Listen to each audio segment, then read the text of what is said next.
I have a confession to make. I don't read manga. I mean, I've read Berserk and a few other manga that I wanted to see past the anime, but being a complete monkey ADHD brain, I never really got into manga because I just like bright colors and Japanese men screaming.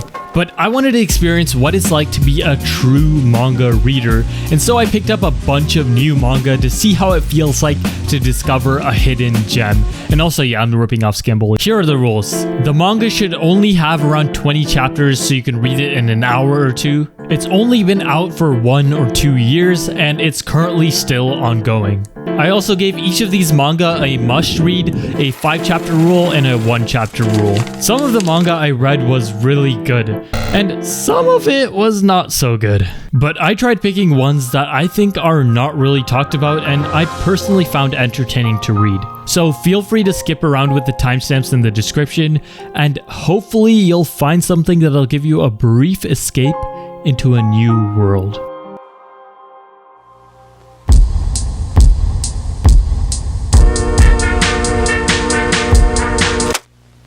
Trash.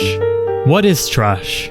Is this trash? Am I trash? Taste? Rudo was trash from the day he was born. Being the son of a murderer, he was always the outsider, even in a village that was outcasted for being criminals. The place is such a shithole that's literally placed right next to a shithole. The Abyss is an endless pit where they throw out both items and people when they no longer have any use. On the other hand, there's the rich, polished side of society that views anything and anybody that is slightly ugly as trash. Rudo is deeply against this idea because not only is it extremely wasteful, but his mentor Regto taught him to value even trash, as everyone and everything has a soul. Regto took him in and raised him despite nobody even wanting to come close to him. He even gave him a pair of gloves that cured the pain in his hands from an unknown scar that made his hands pitch black. Regto is the only person in the world who actually cared for him. That is until Regto's dying last wish to be to change this shitty world. Without hesitation, Rudo is tossed into the abyss as he is framed as the murderer, and he comes to the realization that the world he lives in is the true trash. This is a contender for one of the most banger first chapters I've read in manga, so much so that the creator of Soul Eater even gave it a shout out. The main character is low-key villainous, and that makes me just want to root for him even more. He just uses the whole world's hatred to fuel him, and that is just badass. I don't really want to spoil too much about what happens in the rest of the story, but if you want to find out what happens after this, go check out the manga. There's only 10 chapters out right now, so in my opinion, it hasn't really had the time to fully establish itself as a must-read, but it will definitely hook you in as soon as you read it. So I'm giving it a 5-chapter.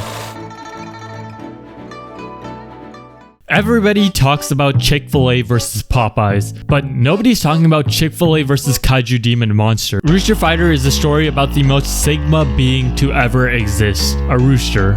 Every chapter basically goes like this. Chad Rooster is in a new place and he meets someone who's pretty chill, like this old dude who protects him from these kids who are gonna feed him to a cat, and then bam, a kaiju appears out of nowhere. Chad Rooster hits them with a couple super pecks and then he finishes them off with a big... And just as quickly as he finishes them off, he's out of there. But as the manga progresses, we learn more about the truth behind the kaiju, and we also meet some interesting side characters. Like there's this turtle who is also Chad, and they have one of the most amazing fights I've seen in manga. While the concept itself is pretty dumb, the execution is actually kind of insane with honestly some top tier art and paneling. Like bro, where does the guy even get the time to make this shit? But while the execution is actually amazing, I gotta be honest, this is only a 1 chapter.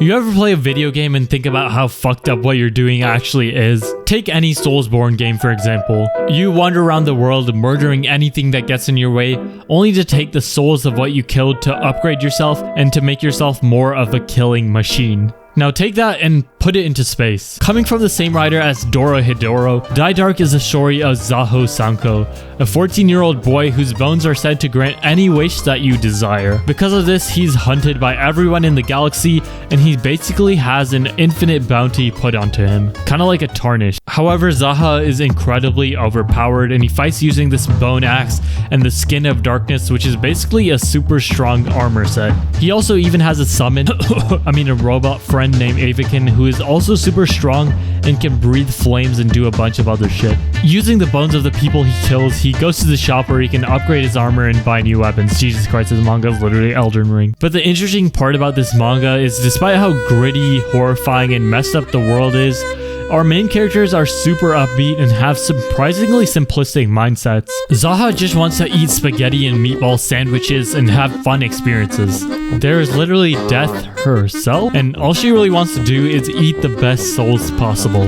Their approach to life makes this manga incredibly fun to read, and despite it being one of the longest manga on this list, to be honest, I kind of cheated, it's not that new. I read it the fastest because it's just so damn entertaining. There's never any boring exposition or characters monologuing.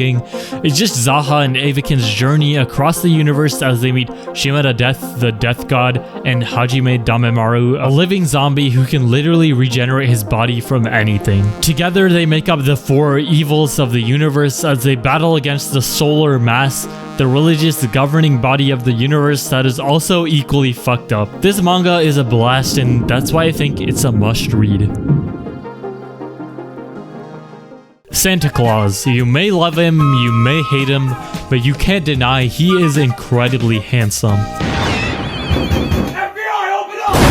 Sanda, written by Paru Itagaki, the author of Beastars, is about a 14-year-old kid named Sanda who is a descendant of the one and only Santa Claus. When he wears red, he turns into the actual Santa, and once in the form, he has a whole host of powers. Supervision, super strength, ski feet, the ability to detect any lie, ultra resistance, and most importantly, a deep desire to protect and help children. Sanda's friend Fuyumura is the one who somehow knew about Sanda's hidden power, and she unlocks it by literally stabbing him and turning his clothes red.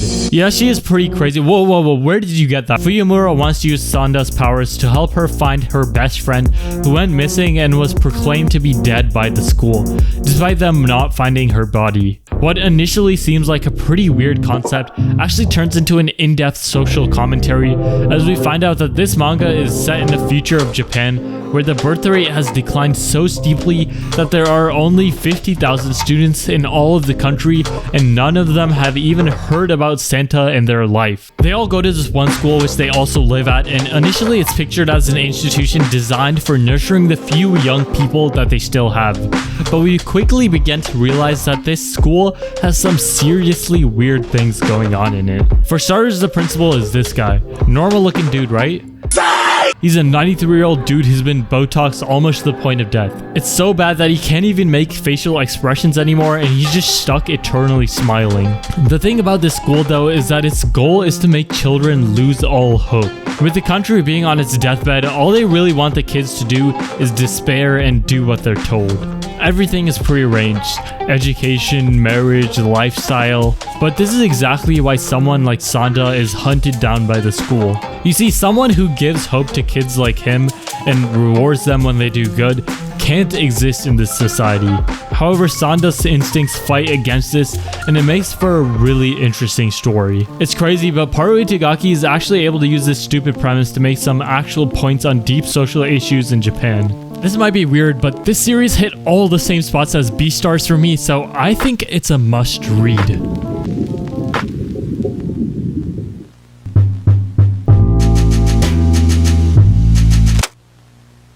You ever read a manga and think like, I want to be like that guy? Yeah, so did I, and like a normal person, I went to the gym and started lifting. Maruo, on the other hand, is kinda slow, and because he loves manga so much, he actually just starts punching rocks and kicking trees, and somehow it actually works. So after attaining insane amounts of strength, he decides to put it to the test on the final boss: his abusive father. Yeah, so after beating the shit out of him, Maruo realizes something. Turns out having shonen protagonist levels of strength in the real world isn't super useful. Nobody wants to hire him because he's just way too strong to do everyday tasks, and nobody even comes close to being a challenge to him when it comes to fighting. That is until, surprise surprise, this kid is actually a manga protagonist. Ayashimon are monsters that have the ability to look like people, but more importantly, they are the perfect natural enemy for Maruo. But despite being human, Maruo is way more fucking monstrous than anybody that he fights. Literally all he wants to do is win battles, and it doesn't matter how much he gets beat up or what his opponent's power level is. The Ayashimon have inhabited the Kabukicho district of Tokyo, which is known for its adult services. The district was run by the Enma Syndicate, a gang that united all the Ayashimon in the area until the leader, Kaio, died. The gang split up into 4 smaller gangs, while the original Enma Syndicate was inherited by this guy. He low-key also is into manga, but he's more into that Junji Ito horror shit. Any arguments between gangs or gang members are carried out through ritual duels, which is perfect for Maruo because he lives for this shit. After discovering the existence of Ayashimon, Maruo meets Urara, who's the daughter of the Kaio who passed away, and her goal is to reunite Kabukicho and get revenge for her father. They slowly build up their own gang, and they gain allies through Maruo's ritual duels. The author of this manga was one of the assistants to Tatsuki Fujimoto, the creator of Chainsaw Man, and he also created Hell's Paradise, which was another pretty popular manga. I haven't read either of those, so that means nothing to me, but from what I've heard, he took a lot of aspects from those other series and put it into this manga. This might be a little controversial, but for me, this manga kind of followed the shonen formula a bit too much, but I liked how Maruo legitimately has the flaw of being stupid. Like, he's actually just dumb, and because of that, he needs to make allies to make up for his flaws, which is different from most shonen where the protagonist is literally just like Jesus reincarnated. I'm excited to see where this manga goes in the future, but to be honest, if you're tired of shonen, you might not enjoy this one, and because of that, I'm giving it a 5 chapter. This manga wastes 0 time. Straight off the bat, boom, this guy's slapping an old lady. These guys are roiding up. This guy's chasing a little girl on a scooter. This is a sheep biker gang, and no, they're not dream stands. The world is filled by Choujin, people who, when pushed to an extreme amount of stress, turn into monsters resembling their deepest desires. For example, the main character's persona is a vulture, so he turns into a vulture monster.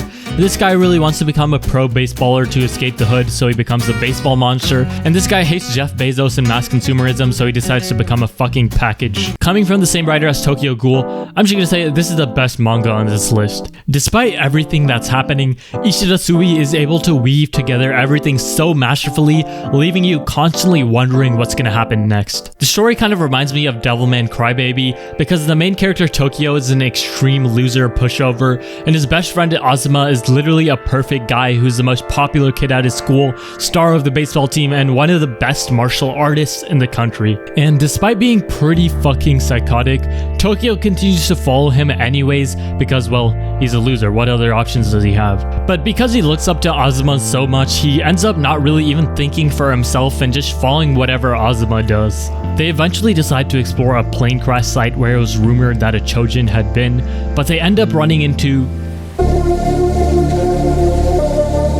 Okay, this isn't that scary. He's a fucking fruit roll-up. Turns out the guy that Azuma did this to got his hands on a drug that can turn you into a Choujin artificially, and he's fucking pissed. So what do Azuma and Tokyo decide to do? Hell yeah, steroids! Unfortunately though, the roids have no effect on Azuma, but Tokyo on the other hand...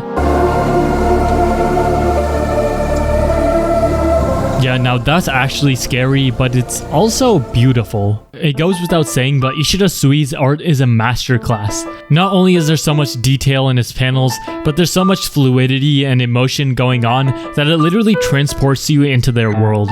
I just barely touched on the story, but there's so much other stuff that I didn't even talk about. Like this girl who has vape powers, but her only goal is to secure the bag. But anyways, this manga is a must read. I guarantee you that in a year or two, this will be one of the most hyped series out there.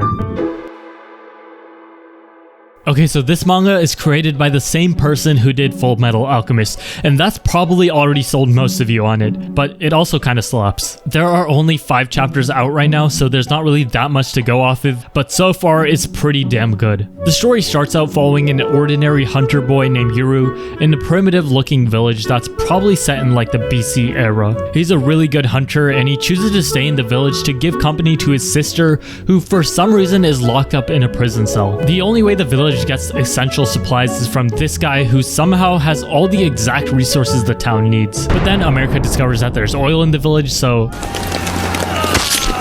Turns out the manga is actually set in present day, and not only that, there's monsters and people sending out force fields. So apparently his sister is not actually his sister, and his real sister is part of a mafia or something. Anyways, they end up killing pretty much his entire village, except for the trader guy. Apparently he's like a badass ninja, and he ends up saving Yuru, and he also shows him how to unlock his Tsugai, which are basically monster servants that can do whatever you want them to do. His Tsugai is called Seiyu, and they are extremely overpowered. They can turn it into literal lightning, and they're also resistant to bullets. Also, apparently the trader dude is also a Tsugai, and man, I love this guy. I swear to God, if they pull a Maze Hughes on him, I'm about to fuck. I think that Arasawa has been able to build up some really entertaining characters, and also a pretty interesting premise. You know, one thing I loved about Full Metal Alchemist, and also in this manga, is how Arasawa can include lighthearted moments, despite being some pretty fucked up shit happening in the background, while not making it feel out of place. It really makes you really like the characters, and in turn, it makes it a super entertaining read. With only 5 chapters out right now, it's an easy 5 chapter,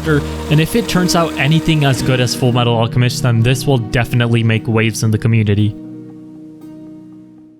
You ever been put on the spot to tell a joke and you just can't think of anything funny? Yeah, me neither. I'm always on point with that shit. But Azamichi was put in that situation and my god, he fumbled the bag so hard. However, Azamichi takes that L in stride, and for the next 2 years he practices writing jokes to the point where every day he wins this TV show, which is kind of like Jackbox, where you anonymously submit responses to a funny prompt. He comes up with some fire responses like, "I taught my friend's bird a bunch of dirty words in Spanish." But despite becoming a genius comedy writer, he's still a pussy. Because of that, performing on stage is pretty much impossible for him.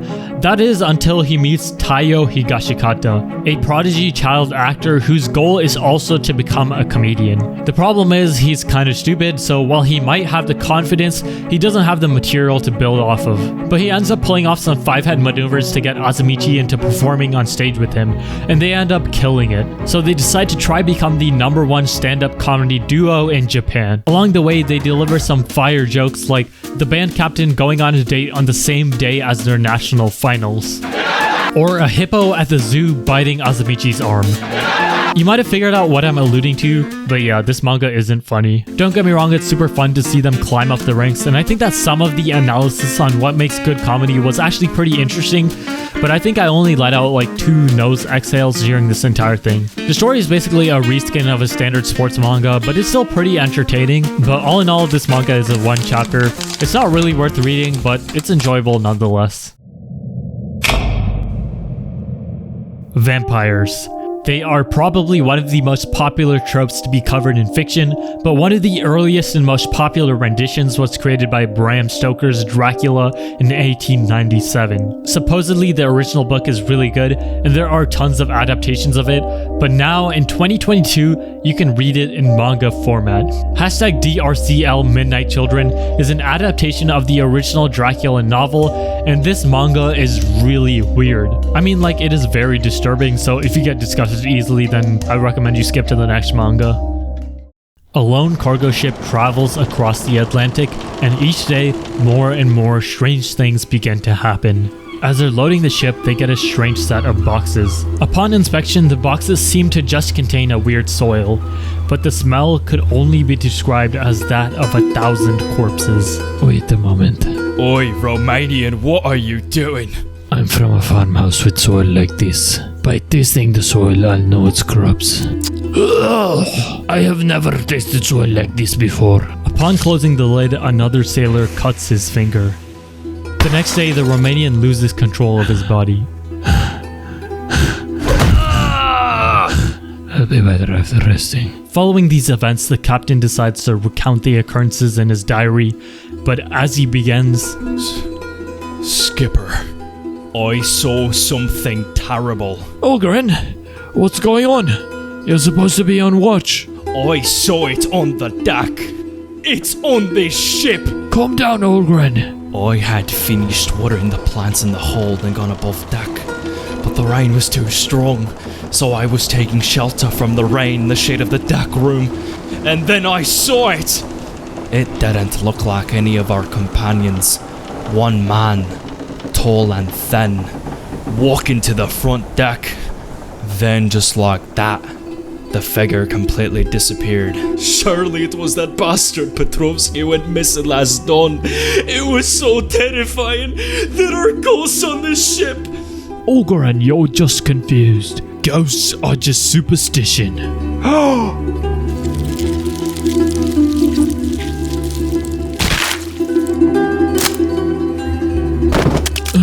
Olgaren, my house. After Olgaren's death, the crew decides to inspect the boxes once again. Upon rearranging them, they discover the imprint of a body. They turn around and see...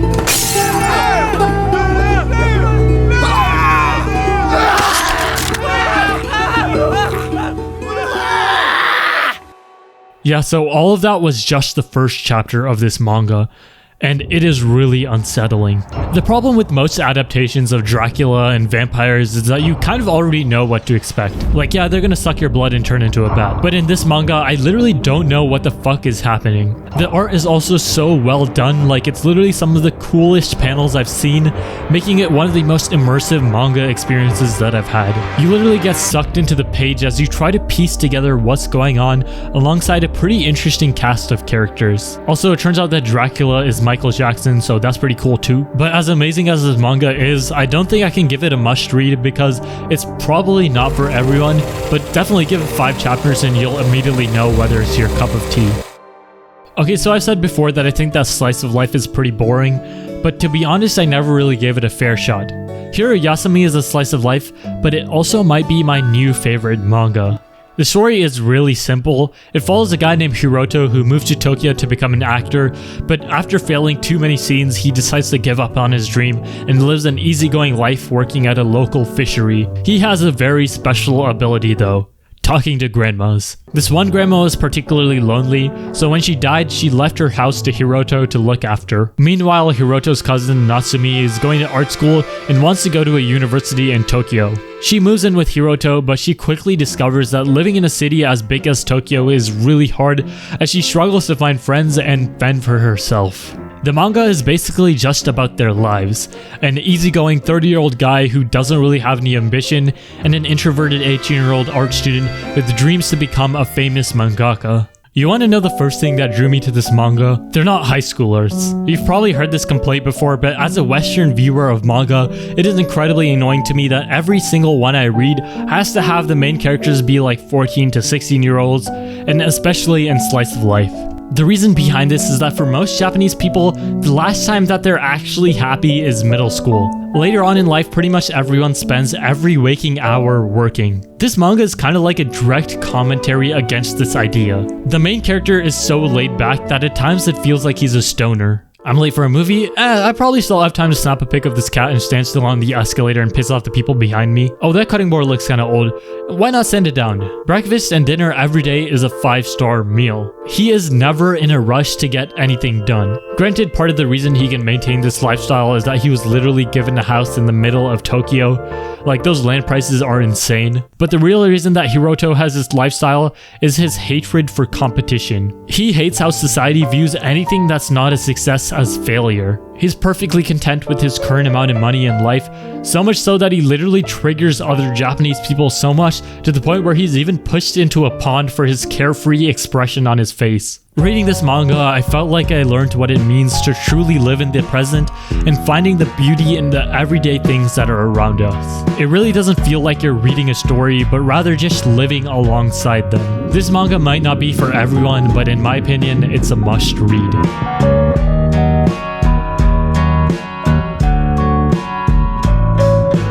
Rather be light again, let me see the light again. All I need is love, please take me back from darkness, day and night.